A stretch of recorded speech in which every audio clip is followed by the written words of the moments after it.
Tel Aviv இல்லை, இனிமேல் டமால் அவியல் என்று மக்கள் சொல்லக்கூடிய அளவிற்கு மிகப்பெரிய ஒரு தாக்குதல் இன்னைக்கு டெல் அவீவில் நடந்திருக்கு. அது மட்டும் இல்லைங்க, இன்னைக்கு இஸ்ரேல் அழிக்க துடிக்கக்கூடிய ஒரு வீடியோ, எப்படியாவது இதை அழிச்சிருங்கப்பான்னு சொல்றாங்க. அந்த வீடியோவை இதுல நம்ம பார்க்க போறோம். பாக்தாத்தில் பாடையில் அனுப்பப்பட்டாங்களா அமெரிக்க சோல்ஜர்ஸ் அப்படின்னு இன்னைக்கு பல பேர் கேள்வி கேட்டுக்கிட்டு இருக்கிறாங்க. அதை இதில் நம்ம பார்க்க போறோம். அதோடு சேர்த்து பார்த்தீங்கன்னா ஹிஸ்புல்லா அடிச்சிருக்கக்கூடிய யோட் ஃபாட் அப்படின்னு சொல்ற இடம் எந்த இடம், இதனால இஸ்ரேலுக்கு என்ன பாதிப்பு அப்படிங்கிறதோட சேர்த்து நெத்தன்யாகு இன்னைக்கு செஞ்சிருக்க செய்கைக்கு எதிராக இந்தியாவில் இருக்கக்கூடிய சிறுவர்கள் என்ன மாதிரி ஒரு செய்கையை செய்யறாங்க அப்படிங்கிறதையும் இதை நம்ம பார்க்க போறோம். இது மாதிரி பல முக்கியமான வீடியோக்களையும் இப்ப கரண்ட்ல நடந்திருக்கக்கூடிய நிகழ்வுகளை பற்றியும் தான் இந்த வீடியோல இன்ஷால்லா நம்ம பார்க்க இருக்கிறோம். பாருங்க, டெல் அவீவ் டமால் அவீவ் ஆயிருச்சு அப்படின்னு இன்னைக்கு பல பேர் பேசிக்கிறாங்க. பாத்தீங்கன்னா அங்க இருக்கக்கூடிய அயன் டோம், நாங்க தான் உலகத்துல மேந்தரப்பட்ட நவீன ஆயுதங்களை வச்சிருக்கிறோம்ப்பா, எங்களை ஒண்ணுமே செய்ய முடியாது அப்படின்னு சொன்னாங்களா இல்லையா? இந்த வீடியோவை பாருங்க, சாதாரணமா 2 பேலஸ்டிக் மிசைல்ஸ் வர்ற மாதிரி தான் தெரியுது. ஹைப்பர்சோனிக் கூட தெரியல நம்மளுடைய பார்வைக்கு. அந்த 2 வந்தோடனே இங்க இருந்த அந்த போன டோமு அயன் டோமு போகுது, அப்படியே போய் ஒண்ணுமே செய்ய முடியாம நெத்தனியா எப்படி தொங்கிவானோ அது மாதிரி தொங்குன மாதிரி தொங்கிருது. அப்படியே அந்த பேலஸ்டிக் மிசைல்ஸ் வந்து அப்படியே அடிக்கக்கூடிய காட்சி இன்னைக்கு வீடியோ வந்துகிட்டு இருக்குது. அதோடு சேர்த்து இன்னொரு வீடியோவை பாருங்க, ஒருத்தர் வீடியோ எடுத்துக்கிட்டே இருக்கிறாரு, போய் அந்த சைடு பார்த்தாருன்னா கார்லாம் அப்படி பத்தி எரியுது. எரியக்கூடிய இடத்துல பார்த்தீங்கன்னா அடி உளுந்ததுக்கு அப்புறம் சைரன் சவுண்டு ஒழிச்சுக்கிட்டு இருக்குது. ஏற்கனவே ஐஆர்ஜிசிலேருந்து சொன்னாங்களா இல்லையா, உங்களுடைய வாழ்க்கையில இனிமேல் தொடக்கமும் சைரனா இருக்கும், முடிவும் சைரனா இருக்கும் அப்படின்னு சொன்னாங்களா இல்லையா? அதை உறுதிப்படுத்துற மாதிரி இருக்குது. இது மாதிரியான பல நிகழ்வு இன்னைக்கு டெல் அவீவ், அதாவது இஸ்ரேலுடைய தலைநகரம், திருடிய அந்த நாட்டினுடைய தலைநகரத்துல மிகப்பெரிய அளவுக்கு இன்னைக்கு தாக்குதல் நடந்திருக்கு. பல இடங்கள்ல கார்லாம் அப்படி பத்தி எரியுது. மக்கள் இன்னைக்கு அதை வீடியோ எடுத்து அனுப்பிக்கிட்டு இருக்கிறாங்க. இதுக்கிடையில பார்த்தீங்கன்னு சொன்னா டெல் அவீவில் இருக்கக்கூடிய மக்கள், பல நல்ல மக்கள் இன்னைக்கு இஸ்ரேல் செய்யக்கூடிய அமெரிக்கா செய்யக்கூடிய அட்டூழியங்களை கண்டிச்சு அந்த மக்கள் தெருவில் இறங்கி போராடிக்கிட்டு இருக்கிறாங்க. இந்த போர் தேவையற்றது, தேவையில்லாம அங்க போய் வம்புக்கள் இருந்திருக்கா அப்படிங்கிறத நெத்தனியாவுடைய நெத்தியில் அடிச்ச மாதிரி இன்னைக்கு பதிவு செஞ்சுக்கிட்டு இருக்கிறாங்க. நெத்தனியா உட்பட ஐடிஎஃப் இன்னைக்கு பெரிய அளவுக்கு துடிச்சுக்கிட்டு இருக்கிறது என்னன்னு சொன்னா, சமூக வலைதளங்கள்ல குறிப்பா எல்லா நாடுகள்லையும் பரவிக்கிட்டு இருக்க இந்த வீடியோ தாங்க.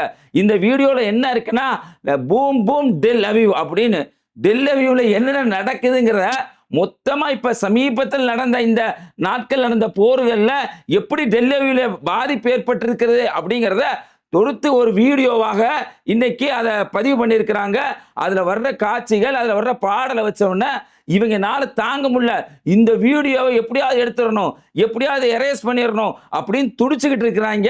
அட அறிவட்ட முட்டாளுகளா, அட வீடியோவை ரிமூவ் பண்ணா நீ அடி வாங்கினது இல்லைன்னு ஆயிருமா? நேற்று தினம் கூட நம்ம காமிச்சிருந்தோம் எவ்வளோ பெரிய அளவுக்கு இன்னைக்கு பல்ல இருக்குது, எந்த அளவுக்கு இன்னைக்கு டெல் அவீவ்ல பாதிப்பா இருக்குது. அது மட்டும் இல்லாம இன்னைக்கு டிமான் போன்ற இவங்களுடைய ராணுவ தளங்கள்ல அடி வாங்கி இருக்கிறாங்க அப்படிங்கிற செய்தியை தொடர நாம சொல்லிக்கிட்டு வர்றோம். இந்த பாடலை நீக்கினா நீ அடி வாங்கினது இல்லைன்னு ஆயிருமா அப்படின்னு இன்னைக்கு மக்கள் கேள்வியா கேட்டு காரி துப்பிக்கிட்டு இருக்கிறாங்க.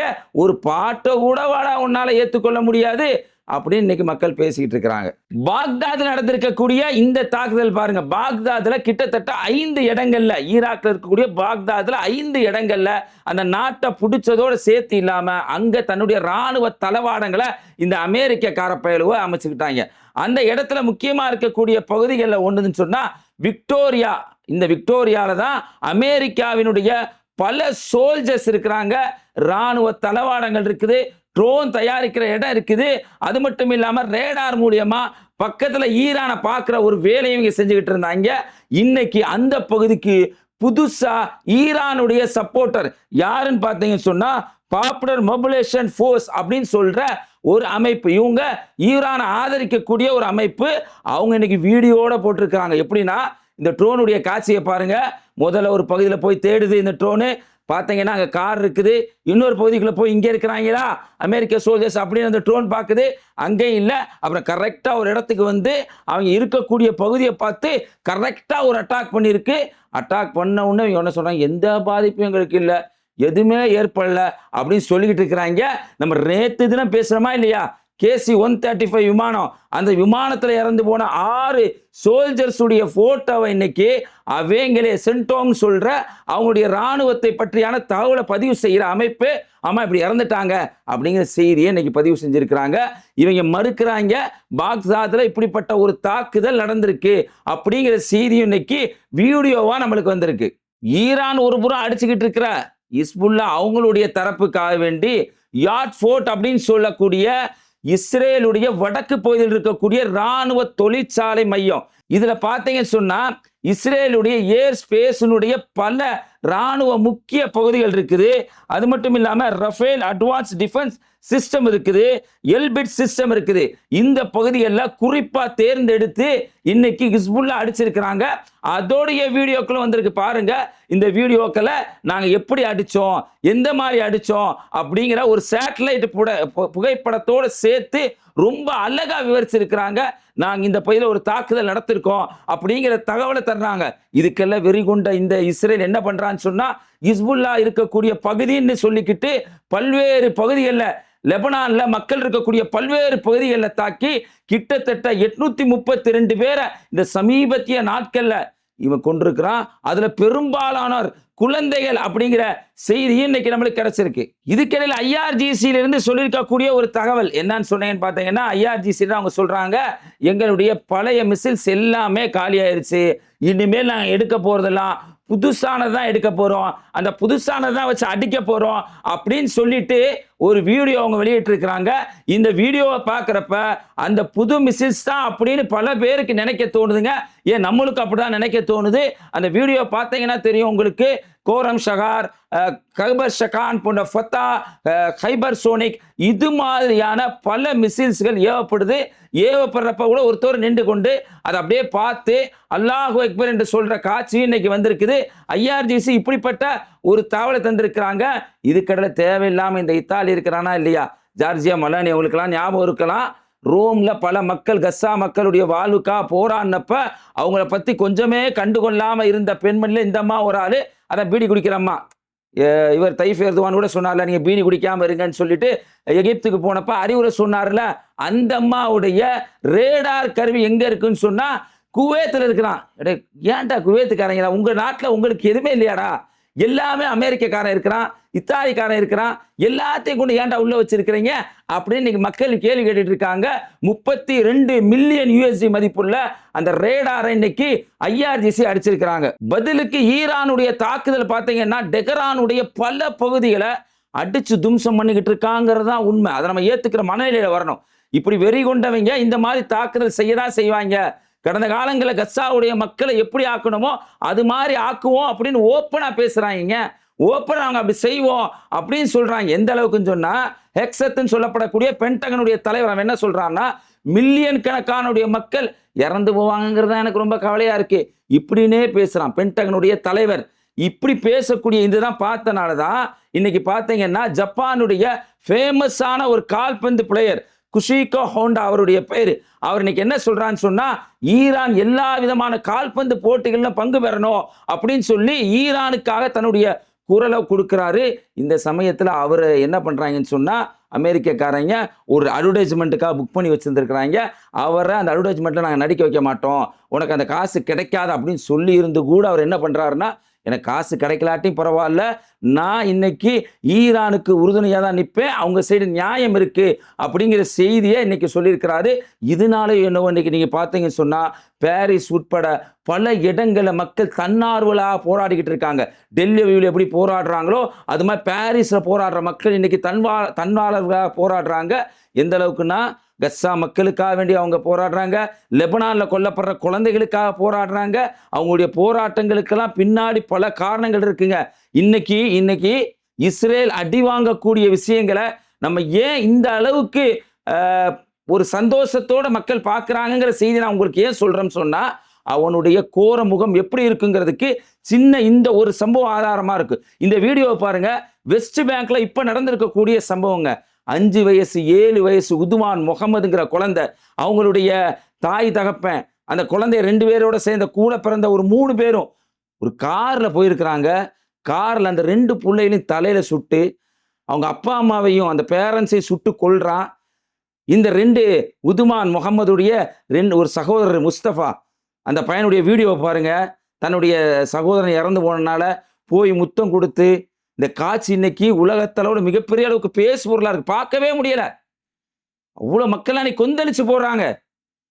ரொம்ப அந்த பையன் போய் முத்தம் கொடுத்து நிற்கிறான். இன்னைக்கு தாய் தகப்பன் இல்லாம அனாதையா நிற்கிறான். இது மாதிரி கஸ்ஸாவில் அனாதையா இருக்கக்கூடிய குழந்தைகளுடைய எண்ணிக்கை மட்டும், ஒரு தகப்பனையோ அல்ல ஒரு தாய் இழந்த குழந்தைகளுடைய எண்ணிக்கை மட்டும் 50,000க்கு மேல இருக்குன்னு சொல்றாங்க. இப்ப இந்த சம்பவத்தை வச்சு நீங்க பார்த்து சொல்லுங்க, இஸ்ரேல் எவ்வளவு அயோக்கியத்தனமானவன்னு. நம்ம சொன்ன சம்பவங்கள்லாம், கஸ்ஸாவில் நடக்கிற சம்பவங்கள்ல ஒன்னே ஒண்ணுதான் நம்ம சொல்லியிருக்கோம். உண்மையிலேயே இது மாதிரி லட்சக்கணக்கான சம்பவங்கள் நம்மளால சொல்ல முடியும். இப்படி அநியாயங்கள் செய்யறதுனாலதான் மக்கள் இன்னைக்கு இஸ்ரேல் அடி வாங்குறத சந்தோஷமா கேட்கிறாங்க, சந்தோஷமா பாக்குறாங்க. நம்மளும் அந்த செய்தியை சந்தோஷமா வழங்க வேண்டிய இடத்துல இருக்கிறோம். செத்து போலையாம்ல அப்படின்னு சொல்லிட்டு பல பேருக்கு இன்னைக்கு வருத்தமா இருக்குது. ஏன்னா செஞ்ச செயல் அப்படி. ஊரே கேட்குது, நீ என்னைக்கு மண்டையை போடுவேன்னு சொல்லி. நீங்க அதனால கவலைப்பட தேவையில்லை. என்னைக்குமே செத்து போகாம இருக்க மாட்டாரு. ஒரு நாள் செத்து போவாரு. இன்னும் சொல்ல போனா ஒரு நாள் செத்து போய் நம்மகிட்ட மேல கையில மாட்டுவாரு. இந்த உலகத்துல தப்பிச்சாலும் மேல வந்து மாட்டுவாரு அப்படிங்கிற ஒரு செய்தியா சொல்லிக்கிறேன். அந்த சாகுற ஆளு எல்லாரும் இந்த ஆள் சாகுன்னு எதிர்பார்த்தாங்கல்ல, அவருடைய பேர் என்ன நீங்களே உங்க கமெண்ட்ல பதிவு செய்யுங்க. அவர் செஞ்சிருக்க ஒரு செய்கை, கையை காட்டி இப்படி செஞ்சார்ல, அதுக்கு இந்தியாவில இருந்து காஷ்மீரை சேர்ந்த சிறுவர்கள் செஞ்சிருக்க சம்பவத்தை பாருங்க. இந்த சம்பவத்தை கூட பார்க்குற நீங்க வீடியோவா கூட எடுத்து வைங்க. அவங்க எப்படி செய்யறாங்கன்னா இங்க பாருங்க, இப்படி ஒரு வீடியோ. இந்த வீடியோல வரக்கூடிய காட்சிகள்ல சிலது ஏஐங்க, மித்ததெல்லாம் உண்மை. இந்த வீடியோ பார்க்குறப்ப நம்ம ரொம்ப சந்தோஷமா இருக்கு. இப்படிங்கிறாங்க என்னன்னா, எப்படியெல்லாம் இன்னைக்கு இஸ்ரேலுக்கு அடி விழுகுது பாரு அப்படின்னு சொல்லி இவன் செய்கைக்கு எதிராக இன்னைக்கு இப்படி அற்புதமான ஒரு செய்கையை செஞ்சு ஒரு சின்ன பசங்கிட்ட கூட ஒரு கேவலமான ஒரு உதாசீனப்படுத்தக்கூடிய அளவுக்கு தான் இவனுடைய வாழ்க்கை இருக்குன்னா இவனுடைய கொலைகள் எவ்வளவு இருக்கும் அப்படிங்கிறதா இந்த சமயத்தை நீங்க சிந்திச்சு பார்க்கணும். ஈரானுடைய வான்பரப்புல எதுவுமே செயல்படல. 80% நாங்க ஆக்குபை பண்ணிட்டோம் அப்படின்னு சொன்னாங்கல்ல, அப்படி சொல்லிக்கிட்டு இருக்க சமயத்துல தான் அவங்களுடைய ஏர் டிஃபென்ஸ் எதை அடிச்சிருக்குன்னு சொன்னா, அமெரிக்காவால் தயாரிக்கப்பட்ட A158 AGM க்ரூஸ் மிசில்ஸை இன்னைக்கு ஈரான் அடிச்சு அதனுடைய வீடியோக்களை தந்திருக்கிறாங்க. இந்த பாருடா, நீ அனுப்பிச்சது இந்த நிலைமையில தான் இருக்கு அப்படிங்கிற வீடியோவை இன்னைக்கு தந்திருக்கிறாங்க. இதையும் பார்த்து மக்கள் இன்னைக்கு கொண்டாடிக்கிட்டு இருக்கிறாங்க. இதுக்கிடையில இந்தியாவில் நடந்த இன்னொரு சம்பவத்தை பார்த்தீங்கன்னு சொன்னா, இந்தியாவில் இருக்கக்கூடிய பல மக்கள் இன்னைக்கு போராடிக்கிட்டு இருக்கிறாங்க. சமீபத்தில் நீங்க பார்த்திருக்கலாம், ஈரானுக்கு எதிராக இணைக்கப்பட்ட அநீதிக்காக தமுமுகவை சேர்ந்த சகோதரர்கள் மெழுகுவர்த்தியை ஏந்தி நீதிக்காக உண்மைக்காக போராடினாங்க. இப்படி பல சகோதரர்கள் அதில் போய் கலந்து கொண்டாங்க. இப்படிப்பட்ட ஆர்ப்பாட்டங்கள் நடக்கணும் பல பேர் விருப்பப்பட்டாங்க. அதே மாதிரியான ஆர்ப்பாட்டம் நார்த்ல ஒரு பகுதியில் நடந்திருக்குங்க. அங்க இருக்கக்கூடிய சுன்னிகள் என்று சொல்லப்படக்கூடியவங்க அவங்க என்ன பண்றாங்கன்னு சொன்னா, மெழுகுவர்த்தி ஏந்தி போராடுறாங்க. இந்த விஷயத்துல ஈரான் சொல்லக்கூடிய சியா கொள்கையை நாங்க ஆதரிக்கல. நம்ம எப்படி சொல்றோமோ அதே மாதிரி ஈரானுடைய சியா கொள்கையை நம்ம ஆதரிக்கல. ஆனா அவர்களுக்கு இழைக்கப்பட்டிருக்கூடிய அநீதி, அந்த அநீதியின் பக்கம் இருக்கக்கூடிய சமயத்துல நம்ம நீதிக்காக போராடணும் அப்படின்னு இந்திய அளவுல மிகப்பெரிய அளவுக்கு ஆர்ப்பாட்டம் நடந்து கொண்டிருக்குது. இந்த ஆர்ப்பாட்டங்கள் இன்னும் தொடர நடக்கும் பட்சத்துல இந்த மாதிரியான போர்கள் நிறுத்தப்படும். அந்த மக்களுக்கு நல் வாழ்விற்கு ஒரு அழகான ஒரு அமைப்பா அமையும் அப்படிங்கிறதா யதார்த்தமான உண்மையா இருக்கு. இது மாதிரி போர் சம்பந்தப்பட்ட நிகழ்வு உட்பட பல தரவுகளை உடனுக்குடன் தெரிஞ்சு கொள்ள மறந்துடாம நம்ம பேட்டை டிவியை சப்ஸ்கிரைப் செய்யுங்க. இந்த வீடியோவை பத்தி உங்களுடைய கருத்தை கமெண்ட்ல பதிவு செய்யுங்க. மறந்துடாம இந்த வீடியோவை உங்க நண்பருக்கு ஷேர் செய்யுங்க. இணைந்திருப்போம். அஸ்ஸலாமு அலைக்கும். மிஸ்டர் பர்ஃபெக்ட் எக்ஸ்ட்ரா கோல்டு திருமணமான ஆண்களுக்கு திருப்பு முனையை ஏற்படுத்தும் ஹலாலான இயற்கை வியாகரா. 60,000க்கும் மேற்பட்ட திருப்திகரமான வாடிக்கையாளர்கள், 500க்கும் மேற்பட்ட வாடிக்கையாளர்களுக்கு குழந்தை வரமும் கிடைத்துள்ளது. வயதான பலகினமா, சுகர் பலகினமா, இனி கவலை வேண்டாம். உங்கள் இல்லறம் நல்லறமாக அமைய உடனே ஆர்டர் செய்யுங்கள். மேலும் விவரங்களுக்கு கீழுள்ள எண்ணை அணுகுங்கள்.